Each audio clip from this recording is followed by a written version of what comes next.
Hey, welcome to Daily Bravo Drama. In this video, we will be talking about Dorit's major legal victory over her $6 million mansion, the explosive name-calling between Portia Williams and Kelly Potter, Britt Eady clearing up the gun rumors with Kenya Moore, Shiana Shea feeling betrayed by Janet Caperna, Sally Carson's mystery man, Ariana Maddox heading to Broadway, a wild new Real Housewives city in Montana, Melissa Joan Hart's abrupt HGTV exit, and some below-deck Mediterranean carnage.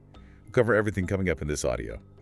Hey, this is Delilah. Hey, this is Fahite. Welcome to Reality TV Audio Podcast, where we break down the latest in reality TV every day. Absolutely. And our mission for this deep dive is super clear. We're taking the actual, factual news drops of the day, analyzing the PR mechanics behind them, giving an honest opinion on the facts, and then quickly moving on. Right, exactly. We're definitely not here to force any deep moral lessons onto reality television. No way. Right, we are just here to unpack the chaos and the strategy for you. Because honestly, the off-camera strategy is where the real game is played right now. It's totally separate from what we actually see air on the network. Exactly.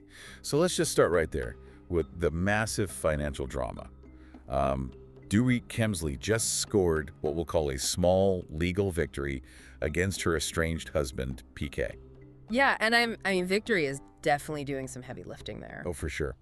So PK filed an emergency motion to literally force the sale of their shared $6 million mansion. Wow. Yeah, his main claim was that the house was facing a foreclosure on August 18th. That's coming up fast. Right. And he claims he stopped paying his portion of the bills after he moved out. Yeah. And then he blasted Dorit for allegedly, spending $1 million on travel and clothes. Right, specifically calling out those Paris shopping trips. Exactly. So Dorit's attorney, Samantha Spector, went in and essentially argued that there was absolutely no legal emergency. Interesting. And the judge actually agreed. They denied the emergency motion and just set a regular hearing for August 26th instead. Okay, so from a legal standpoint, that is a super aggressive move by PK. In family court, an emergency ex parte motion usually requires undeniable proof of immediate irreparable harm. Right. We're usually talking about physical danger or immediate destruction of assets. But wait, let me just push back on the legal logic here. If the house is allegedly facing foreclosure in literally a few days, why would the judge deny the emergency motion? It's a great question. I mean, attorney Ronald Richards tweeted that PK wasted $25,000 in legal fees on a motion that failed. Does spending $25,000 make any sense when that money could have paid the mortgage? Well, financially, no, absolutely not. It makes zero sense. Right. But you have to view this as a PR tactic. That $25,000 wasn't spent to save the house. It was spent to control the public narrative. Oh, so it's a pressure tactic. Exactly. He's trying to paint a picture that he is the responsible one trying to liquidate the asset while she's just, frivolously shopping in Europe. I see. So Dorit blocking it is a victory, but a Pyrrhic one, because that foreclosure date is still hanging right over them. It's just a giant game of financial chicken. And neither of them is blinking. No, not at all. But, okay, moving from Beverly Hills to Atlanta. The weaponization of public platforms is wild right now between Kelly Potter and Portia Williams. Oh, the name calling is out of control. So out of control. So Kelly went on Carlos King's podcast and claimed that she set the standard for the ladies. Which is a huge claim for a newer cast member. Right. And Portia immediately fired back on Entertainment Tonight, completely dismissing her. She called Kelly the town clown, who was literally just yelling for a storyline. Yeah, just shut her down. Completely. But Kelly didn't just tweet back. She took to Instagram and started selling the standard merch. Of course she did. Right. And she captioned it saying she'd much rather be the town clown than the town wear. Oh my God. Yeah, then Angela Oakley jumped in to shade Kelly by posting a picture of Kelly Rowland with the caption, "The only Kelly I acknowledge." I mean, that is just reality TV gold right there. It really is. Portia is trying to break the fourth wall by calling out Kelly's producing, but Kelly is just monetizing the insult immediately. She turned town clown into a revenue stream. And it guarantees she stays in the conversation. Speaking of controlling the narrative, Britt Eady just had to put out a huge fire regarding those season 16 reunion gun rumors. Right, because that got totally blown out of proportion. Totally. The rumor was that she brought up a gun during an argument with Kenya Moore. Britt just posted on Instagram that she has never possessed a weapon. Good for her to clear that up. She said she's never threatened anyone, and she has never even had a speeding ticket. Wow, a speeding ticket. That's actually impressive. I know, right? But it just shows how these reality TV arguments get completely distorted before an episode even airs. You hear one word from a leaker, and suddenly it's a liability issue. Exactly. She had to shut that down fast just to protect her real-life reputation. Well, speaking of leaks, Shiana Shea is dealing with a massive betrayal right now. Oh, the Vanderpump universe is just fracturing. It really is. On her Shenanigans podcast, Shiana said she feels deeply betrayed because Janet Caperna told Brittany Cartwright about Brock Davies cheating on Shiana while she was pregnant. Which is just such sensitive information. It really is. And Lala Kent apparently told Jenna Willis the exact same private info. Wow. Shiana acknowledged Janet had good intentions, but said it just wasn't her place. And fans are going wild calling Janet and Lala snakes online. I mean, you can see why. Right. And you also have to factor in that Jax Taylor and Brittany have their own separate feud going on over a leaked email regarding their son, Cruz. It's like no one in that circle can keep a secret. Exactly. Trust is just completely gone. Information is currency for them. You tell someone a secret, it just becomes content for their next podcast. So true. Now, let's talk about some serious fallout. Shannon Beador is speaking out about her fight with Tamra Judge on Real Housewives' Ultimate Girls Trip. Right, and she is not happy with production. Not at all. Yeah. She told E.T. she was incredibly upset that she wasn't allowed to go to the Berkshires finale. Yeah, because she felt Tamra started it. Exactly. She claims Tamra instigated multiple things that night, not just with her, and Shannon feels it was just a huge blow to be punished alongside Tamra. Okay, that's an interesting perspective. Right, so let me throw an analogy at you to see if this makes sense. Okay, let's hear it. It's like getting suspended from school because someone else started a massive food fight and you just happened to throw a tater tot back. Is it fair that production punished Shannon equally? That is a brilliant analogy. Exit. Is it fair morally? Probably not. But producers aren't there to be fair. They are risk managers. Right. If the environment gets too toxic or unpredictable, they just quarantine everyone involved. They don't have time to figure out who threw the first tater tot, you know? They just need to stop the food fight. Wow, so Shannon was basically just collateral damage for liability reasons. Yeah. That makes total sense. Okay, before we get into the wild hookup rumors from BravoCon, quick shout out to you, the learner. Whether you're prepping for a big meeting or just catching up on your daily drama, we see you and we really appreciate you listening. Yes, thank you for being here with us.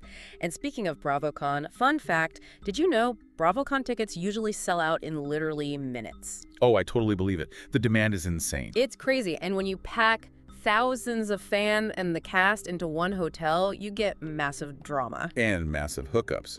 Let's break down this next-gen NYC drama. During BravoCon, Ariana Biermann famously said on a panel that she wouldn't touch Charlie Zakor with a 10-foot pole. Right. Very dramatic. But then rumors exploded that they totally hooked up. Of course they did. So Charlie claims nothing sexual happened. He says they just ate room service. But Shai Fruchter insists they were cuddling against a headboard. Oh, wow. Yeah, and Georgia McCann actually said she felt voyeuristic and super uncomfortable watching them flirt heavily on the back of a bus. That is hilarious. Ariana gave him the ultimate public challenge with that 10-foot pole comment. Totally. It just proves that what they say on a stage for the fans is completely different from what happens at the hotel bar at 2 a.m. Exactly. Okay, moving on to another mystery romance.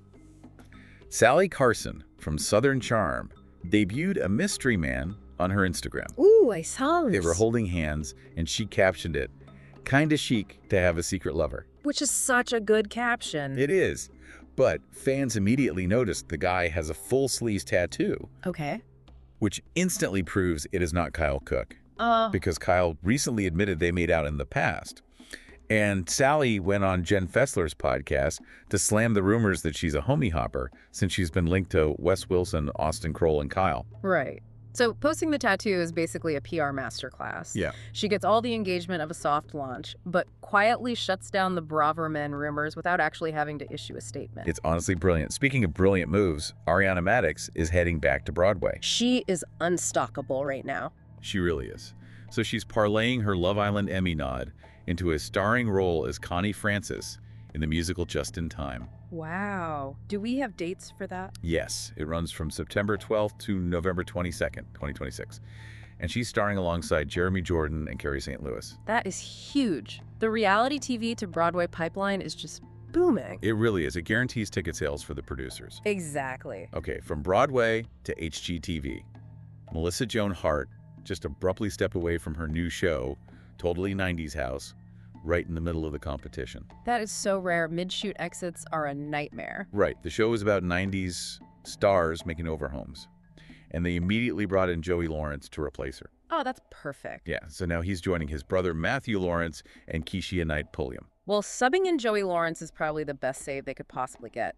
But an abrupt exit like that usually means either a medical emergency or a serious contract dispute. Definitely. Okay, let's look at Bravo expanding. They are reportedly developing a wild new Real Housewives city in Gallatin County, Montana. Wait, really? Montana. Yes, Bozeman and Big Sky areas. Producers are apparently looking for an authentic friend group and focusing on the tension between old money families and wealthy newcomers. Oh, the tech money versus the ranchers. Exactly. And filming could start in early 2027. But let me ask you this. Andy Cohen always says they look for aspirational cities. Big Sky has the Yellowstone Club, sure. But does it have the necessary level of everyday social friction to support a Housewives franchise compared to a dense city like New York? That's the real challenge. In New York, you literally bump into your enemies on the sidewalk. Right. In Big Sky, you can hide on a massive ranch. But the Yellowstone Club is super insular. There's only one clubhouse. Oh, true. So everyone knows everyone's business. It's a different kind of friction, more like a pressure cooker of small-town elite society. Okay, that actually sounds amazing. Last topic today, below deck Mediterranean. Bring on the carnage. You literally read my mind. So Kaylee Smith was promoted to acting chief stew by Isha Scott, but she only has 1 year of experience. Oh, boy. Yeah. Jen Lilly immediately predicted it would be a disaster. And interestingly, Kaylee said her biggest regret was actually not standing up for Kat Johnston earlier. Really? Yeah. But Kaylee is heavily teasing that the arrival of Max Salvador brings absolute carnage and a show to the second half of season 11. I mean, that's the below-deck formula right there. She also said she hopes her accidental power couple counterpart, Joe Bradley, never gets a chance with Victoria San Juan because Victoria deserves better. Wow, throwing some shade, too. Seriously. When producers promote someone with only a year of experience, they know exactly what they're doing. Inexperience breeds mistakes, and mistakes breed the exact carnage they want for ratings. It's entirely by design. Mm-hmm. Well, that wraps up our whirlwind of reality TV news today. We've covered everything from Dorit's court battles and Portia's merch wars to BravoCon hookups, Broadway casting, and the brand new Montana Housewives rumors. It has been a massive day for news. It really has. And honestly, it leaves you with this provocative thought. With all these stars fighting their battles entirely off camera on podcasts and Instagram, will the actual edited television episodes start to feel like old news by the time they air? It's a huge problem for the networks right now. Totally. It just changes the way we watch completely. Make sure you tune in next time because we've got a massive story brewing about a highly anticipated reunion that got completely derailed before the cameras even started rolling.